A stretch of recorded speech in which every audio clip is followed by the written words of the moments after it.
don't know about you, but every morning I start with a cup of coffee, and if you don't, good for you. I used to be like you until I started real estate. But either way, if you are new to our area, Reading has so many great local coffee shops, and today we're gonna explore one of the popular ones called Theory Roasters. So let's get caffeinated.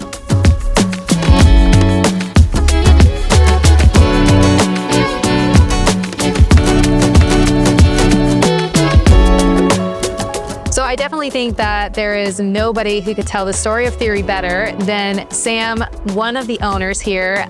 So as I've kind of shared with people, I love coffee. I love starting my morning with coffee, which is funny. I never used to drink coffee.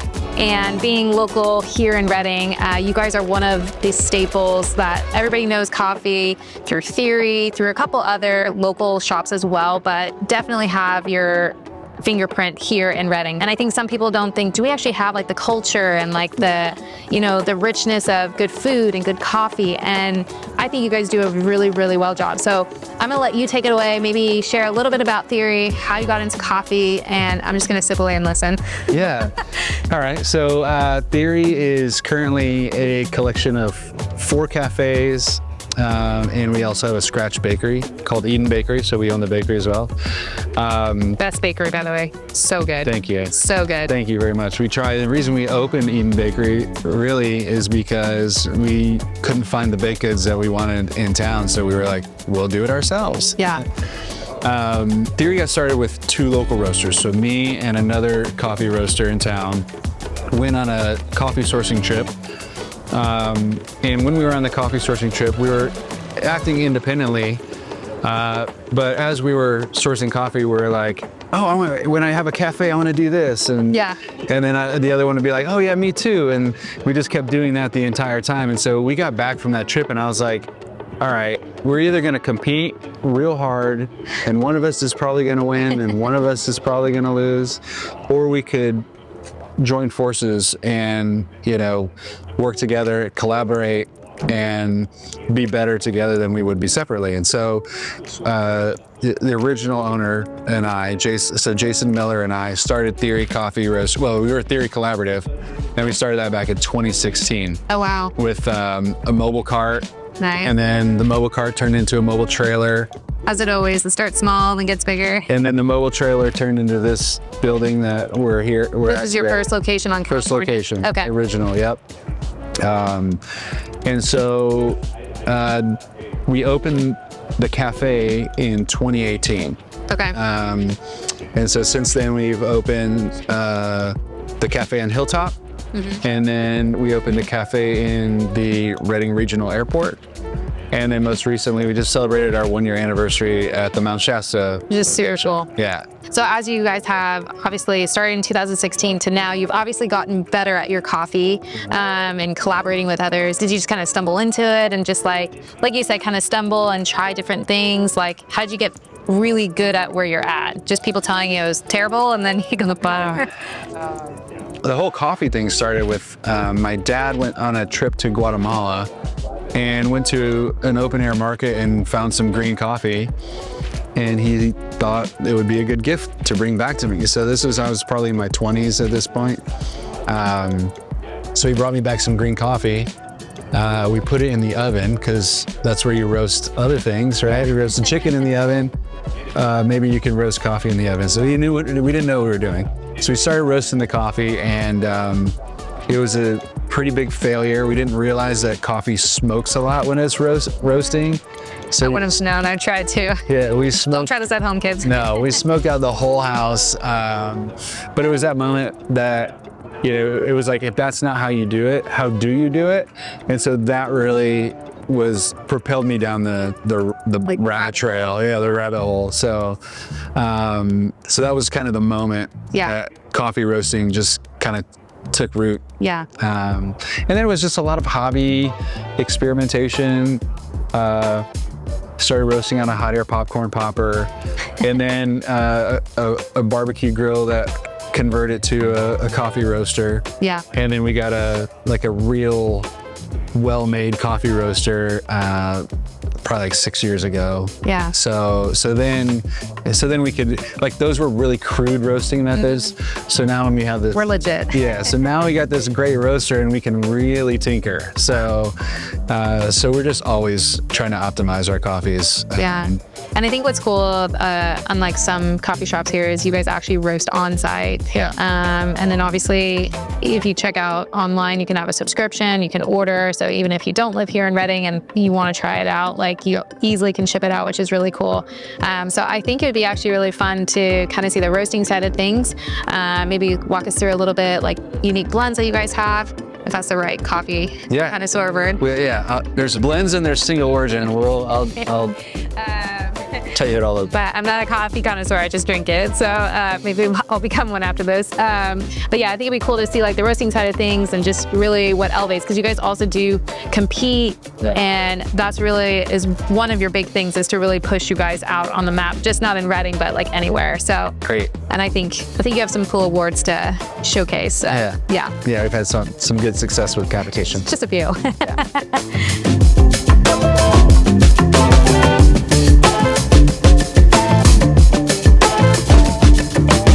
Okay, so this is the roasting room. Yeah, this is where we do all of our coffee roasting and productions. So, green coffee, we take the green coffee, it goes into the roaster.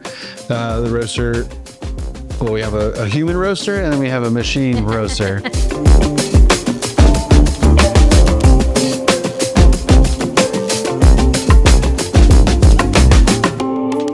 So the roaster is going to make sure that that bean goes from green to brown in the way that we think that it tastes the best. And so after that coffee's done roasting, it'll come out into this cooling tray.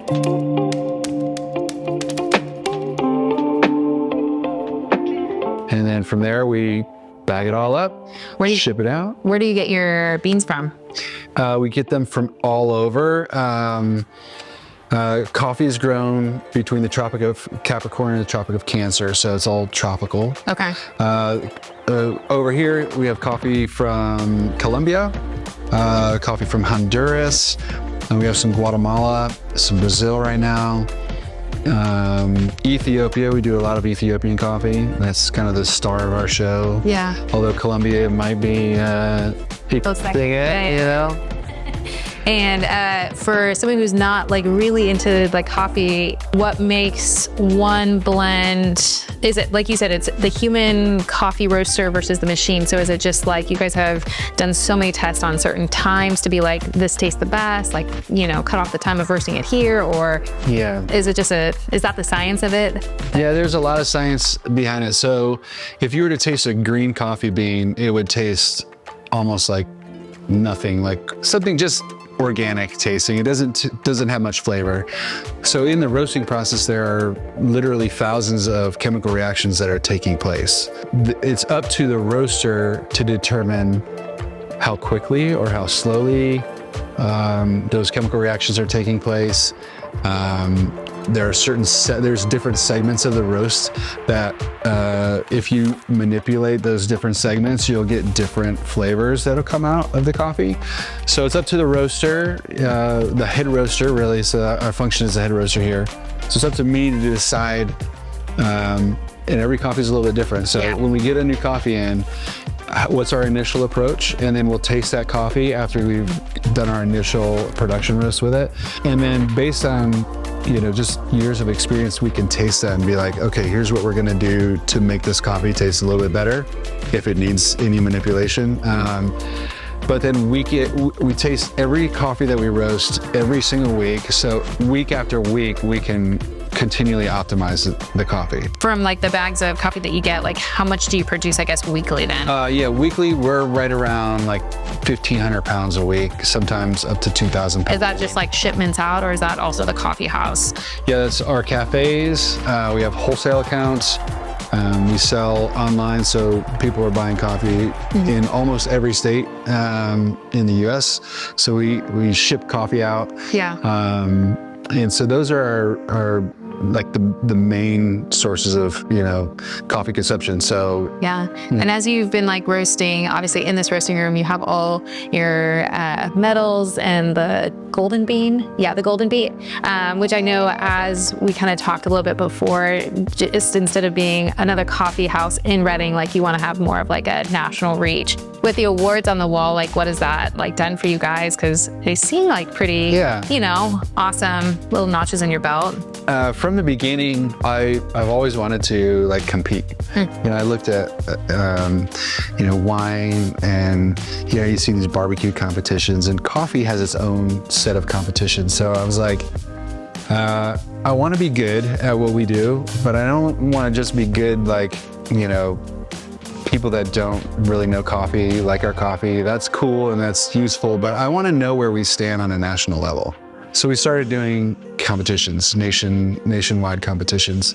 Last year, we were the overall winner of the small chain category in the Golden Bean roasting competition. So there's That's like 1,000. There's like 1,000 entries, all of North America. So Canada, US, and then Central America. Okay. So that was a huge win. That was a huge win. And then the same year, sit on the podium in 6th place, so top 10 in the U.S. Coffee Roasting Championship. So that's it. It's taken a while to get there, but over time you learn, you know, what the competition's about and the strategy. So last year was a really good year for us. Yeah, so we did really well. Well, I say let's. I'd love to learn a little bit more, like the unique flavors, the blends. So I think going through a cupping experience like you guys have done would really help show people just and understand what they could expect coming into theory. Let's do it.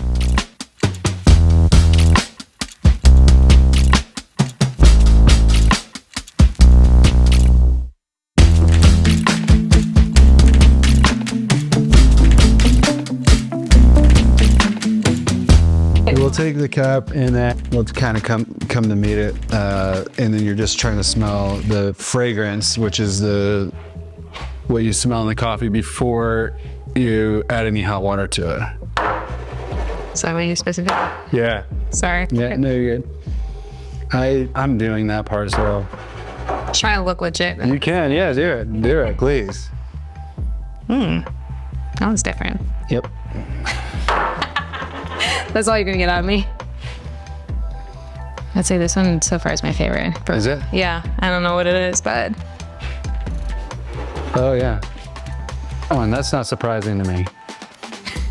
That's supposed to be. Is it light and caramel and like frou-frou? No, it's a crowd pleaser, but it's a good one.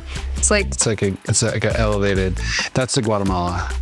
Yeah. Yeah, Guatemalas are one of my favorite like daily driver coffees. Like if you ask me to choose a coffee, one coffee that I could drink for the rest of my life, Guatemala would be on the list, like top 3 probably. This is like hearing from my parents that, you know, I scored an A on my test. Pick the right one. I'm proud of you. Thanks. Okay.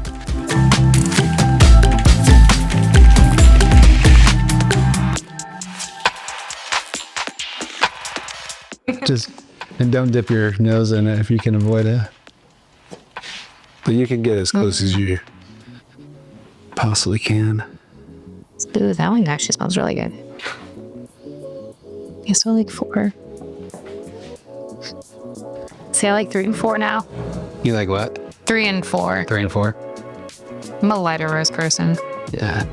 Well, these are all. I don't even know if that is a lighter roast. They're all pretty light. Okay. Okay.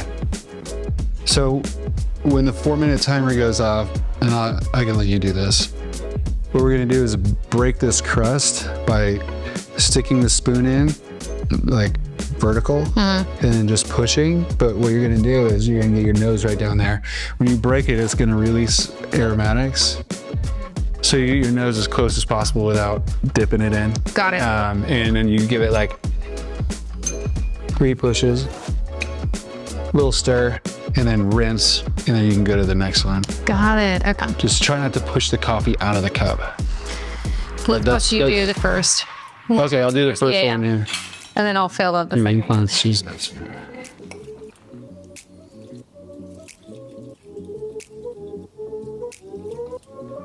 And I'm just inhaling a couple times as we go, so you can do the second one. Get your nose right down there before you break it.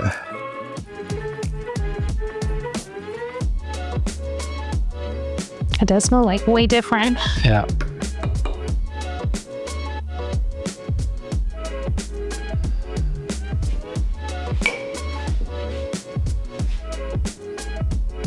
A little less aggressive. Sorry. Smells great. You're like, don't spill it over. She does it. And then I'm over here like, shit. Bam. Still like 3 and 4 for me. Still your faves? Yeah, still my faves. So now we wait, and we're waiting now for it just to cool down, so it's at a temperature that's not gonna scald our tongue. And then we're like, I can't even taste it. Yeah. So basically what we're gonna do is we're Some gonna keywords. take a little bit into our spoon, Okay. and we're gonna slurp. Okay. If you can. Oh, I guess. So you're gonna slurp so you can aspirate the coffee over your entire palate. So you want to get, up front you're gonna get sweet, on the sides you're gonna get sour, in the back you're gonna get bitter. So sweet, salty, sour, bitter. Okay. All right. Cheers. Cheers. Oh, that kind of slurp. I was like slurping like a lady. Wow, that's a legit slurp. You gotta make the people next door think that there's birds in here. We've had people come in here like, I thought I heard birds. That's crazy. Oh, we're gonna just like, yeah, I don't know if I can do that. Let's try your slurping method.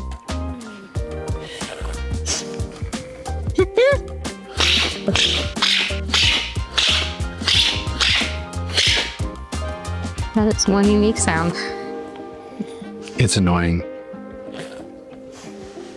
You might have to amplify that slurp.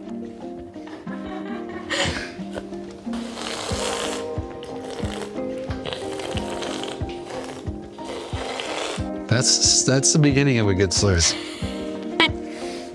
Like a 4 and 5. That was what I. Okay. So you like 4 and 5. All right. Yeah. 4 is our Guatemala Rosma. This is a new producer we're working with. We bought a lot of coffee from them this year. It's we bought some single origin coffees. Single origin is like a single variety from a single producer or a farm. Got it. And we're also using one of their coffees in our Tres Fuertes blend, which is number 4 or 5. So this is our flagship espresso, but also you can brew it. It's like an omni blend, so you can do anything you want with it. Pour over, drip coffee maker, Gotcha. espresso. It's just like it's universal. it works for everything. So this is our best seller. Yes. Is this what won you the golden bean? This mixed with 50% of a really nice natural process Ethiopia won us a gold medal. Got it. Yep. In the espresso and milk category. Okay. This one is El Puente Natural. So this is a Colombia from a couple producers, or a producer that I actually just visited in Colombia, Rodrigo Sanchez. And out of all of these, which one's your favorite? On this table, I think number 6 was my favorite today. So this is another Ethiopia. It's called West RC. It's a natural process. So natural process coffees are going to tend to be fruitier. So we have a natural process coffee here. We have a natural process coffee here. And then this is a washed coffee, decaf, washed coffee, and a washed coffee. So these on the ends here are natural process. Love it. Yeah. I feel like I elevated my coffee connoisseur words and, Yeah, so slurping too. if I were to when you're trying to pick coffee, a lot of people they just look at the sea of coffee and they're like, I don't know what I like. Mm-hmm. This is a really good way to figure out what you're drawn to. You seem to be drawn to kind of more classic coffees. Even though these are lighter roasts, they're not like smoky dark roast, which some people would say is classic. I think of classic like notes of chocolate, maybe a little bit of citrus. Exactly what I was thinking. Sometimes like a cherry note, Exactly. but all kind of subtle. Caramel would be another, like, you know, classic coffee tasting note. These on the end are a little bit more adventurous. They're Ethiopian and natural process Ethiopia, natural process Colombia. They're going to be more fruity, more like lively, bright acidity. Got it. So they're going to be a little bit more adventurous rather than like the classic Okay. tasting notes. So I think if you were looking at a sea of coffee and you see something Central or South American, probably gravitate towards that. Okay. So basically a basic white. I'm just kidding. Basic white girl coffee. Well, Sam, this has been a fun afternoon. We've learned the story of Theory, your heart with coffee, everything from how to, you know, taste it better. Just curious, where is Theory headed? Like, what's the future of Theory look like? That's something we talk about all the time. We hit our first benchmarks of 4 shops in just over 5 years. Yes. That was a big, heavy lift. So we're taking about a year off. Yeah. But we just started talking about growth, and I think growth is something that we'll always be talking about. It's fun. It's fun to grow. It's fun to see, you know, where you can take something that you've created.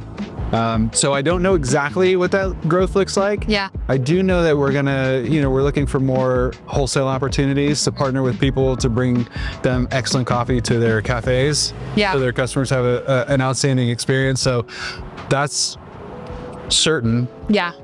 There is possibility that there will be more shops on the horizon, but Just kind of slowly working. Yeah, working towards it. Yeah. Well, I think this has been super fun. As people, you know, watch this and come visit, I said in the very beginning, can they just go, what's your website? Theory Roasters? Theorycoffee.com. Theorycoffee.com. So you can go on theorycoffee.com and get subscriptions, get it to your door. So if you are loving what you're seeing, you can actually taste it and not have to be in Reading. But if you're in Reading, come check out Theory. Thanks so much for hanging out with me this afternoon, telling us a little bit more about Theory. And as always, this is Rooted in Reading, where we love to help you not only find a home, but a community to thrive in. So we'll see you next week. Cheers. Cheers.